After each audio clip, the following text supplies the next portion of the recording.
Yeah. Whoa. Ah, overhead chop. And that's his lightsaber, though.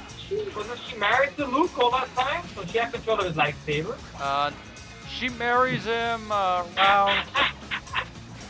She marries him about around, if I remember correctly, 20 years after the episode 4 takes place. So it's 40 years after the end of the third movie. So it was an old sagging lightsaber. Wow. I wonder if they had Viagra. Paul Mara Jade, who was with the older Luke Skywalker, man. They got married in their late 30s, but you could tell from the beginning there's an attraction to him, but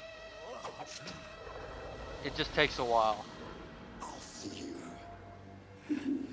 Sword fight's over.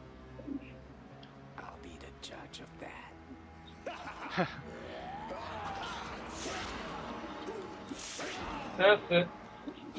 He's pwned. Just repeat.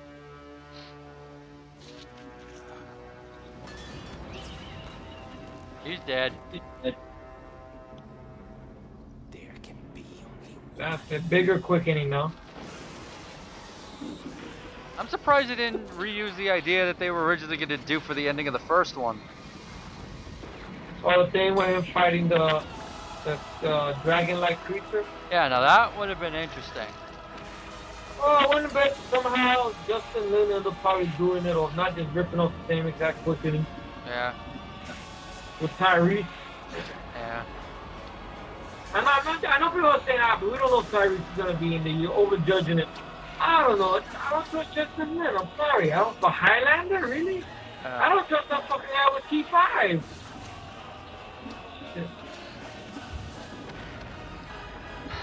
Let's think of other directors who would. Maya. Lulu Letterry I would trust, but Lulu Letterry's not attached to it. So many people cry so much about Clash of the Titans. That's why. Yeah. Yeah. Who's the one that directed the Blob remake? Chuck Russell? Yeah. Like the Scorpion King. I don't know if he'll do a genre like this, though. We know at least he can do remakes that are good. Yeah. So only a few that feel the Blob remake.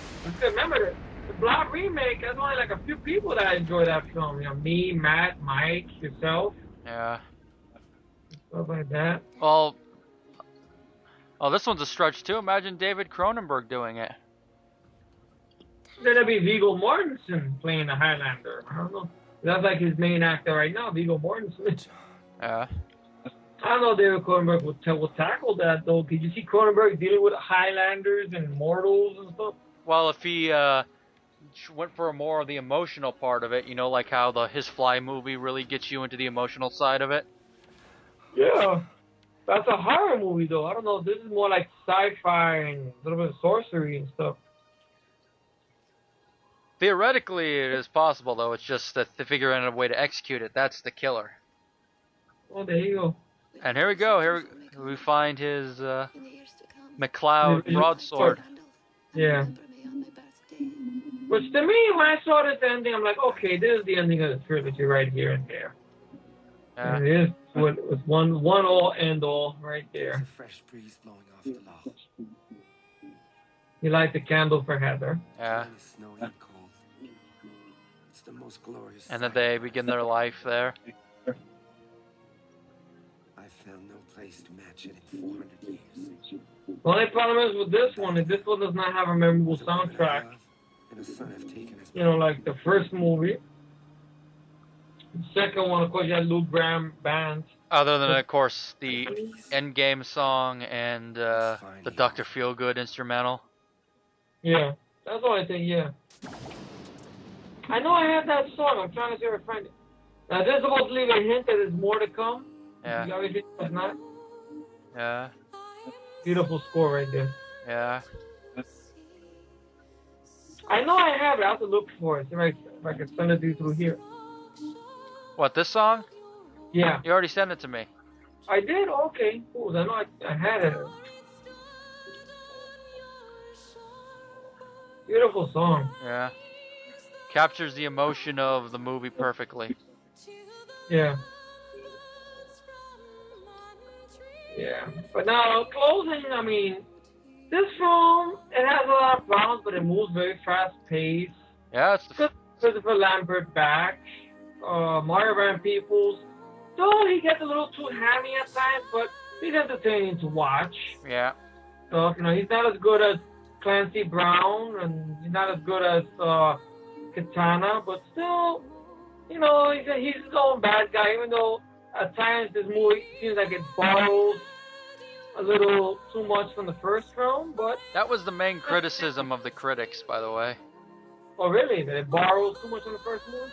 And they also said that it basically advertises for the much better TV show. Yeah. Even though I haven't seen it, I know there's one line that Connor McLeod says in the brief time he's in the show that actually I think is pretty good. It's from the first episode. Connor, if I'm trying to remember how it's worded, I believe it's worded Connor McLeod, same clan, different vintage. Well, there you go. I wish Christopher Lambert kind of could have made a little more appearances on the show and stuff. I guess they probably figured then it would cause a little rift between him and Adrian Paul. Like, oh, you trying to take my show now? Actually, it was because he doesn't like doing TV. Maybe that's why. That's the reason why they elaborated a little bit more on their relationship in the fourth movie. Yeah. Which is one of the reasons why I like that part of the fourth movie, because it shows that they actually were kind of like brothers after a little bit. Yeah. Which, yet again, another Star Wars connection I'm making, though, which is... Go for it, no problem. Which is one reason why I kind of like aspects of the Clone Wars series, because it shows a little bit more how Obi-Wan and Anakin get to the point to where their student-master relationship develops into one to kind of like brothers. Yeah, I can see that.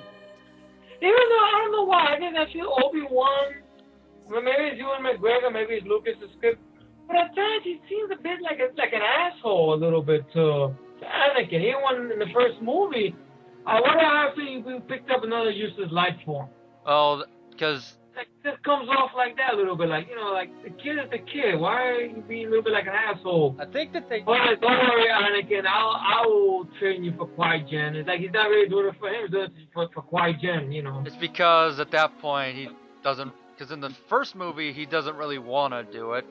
The second movie, he's kind of friendly with Anakin, but he notices all of his flaws and stuff. That's why the Clone Wars is actually what brings them closer together and makes the relationship stronger, which you could see in the third movie. Mm-hmm. Which is why I like him better in the third movie of the prequel trilogy, because he's closer to him. Even though I think he's sort of to blame for Padme's death, I always felt, because he snuck on there under her radar. And then when he tells, the name of that song was The Two Trees. That's the name of the song we're listening to there. Lorena McKinnon, or whatever her name is. Uh-huh. Two Trees, the name of the song is. Now, even though in the last scene there, when he goes, Anakin, let her go, and she's like crushed, and he's like basically using the Force to destroy her, why doesn't he intervene and try to counter her with the Force, Well, part of the reason is Anakin is stronger than him in the Force, or something like that. So it probably only do some relief. Now, the reason why Anakin attacks her, not really explained in the movie, but it is in the novel. Originally, there were supposed to be hints that Anakin believes that Padme is having an affair with Obi-Wan, which the only scene left in the movie that hints at that is the scene where Anakin goes into her apartment and Obi-Wan was here earlier, wasn't he? Well, then that would make sense. That's why he said. That's why partially why he says you're with him. Well, there you go. That would make sense if he would have left that in the film. But once again, that's George. You can thank for that. Well, part of the reason he did that, it's also why he cut out the Rebel Alliance subplot, is because he wanted the film to focus more on Anakin's turn to the dark side. Mm-hmm. Which is kind of what the driving force of the film is. Mm-hmm. Now, Final thoughts on Highlander? Pretty much, yeah. I already gave, I think, my thoughts there. I mean, the movie has its problems, but I have it in my collection. It's probably the only Highlander film I have in my collection. I mean, besides the first one and the second one. 4 and 5, I'm not going to be doing with Mario, unfortunately, folks. I don't know if Mario's going to do that one on his own or whatever, but I'm not a fan of the end game because I just thought it was a letdown because... Well, then again, if I end up hating the source, we could do a rant commentary on it. But I don't know. I have a feeling you might end up enjoying the source because I was surprised to find out you enjoyed the end game. But it's just cool, you know, if you enjoyed it. It's understandable. I will agree with. I do agree with you. And Adrian Paul, when they're together on screen, it's worth it. It's just the way the trailers made it look like that they're gonna be in every action scene. You got music playing, Rob Zombie. Yeah. And then you look at the movie. There's no sword fights. There's too much exposition. Adrian Paul gets his ass kicked too many times. That's why I went into the film with low expectations. Maybe that's why. Me, I went in there with high. And like, yeah, it would have been cool to be like a buddy film where they're kicking ass, and then... That's what I was thinking it would be. The trailers, I was thinking it would be like that. Be a buddy movie with them, Immortal tag team, like okay, your turn. Duncan, okay, Connor. But no, it's not like that. Yeah, and then they only know that one of them has to die when they fight him, and they see he's too strong even with them together. Yeah. Because then it would have made the sacrifice a little bit better. Yeah. But I think Christopher Lambert actually wanted to put the character to bed, probably. Maybe he figured, well, he was getting older. You know, how many times could you do, there's one more Immortal. You know, how many times can you pull that off and stuff? And I guess maybe he was looking a little older, so it would be hard to believe that he's Immortal, you know? Yeah.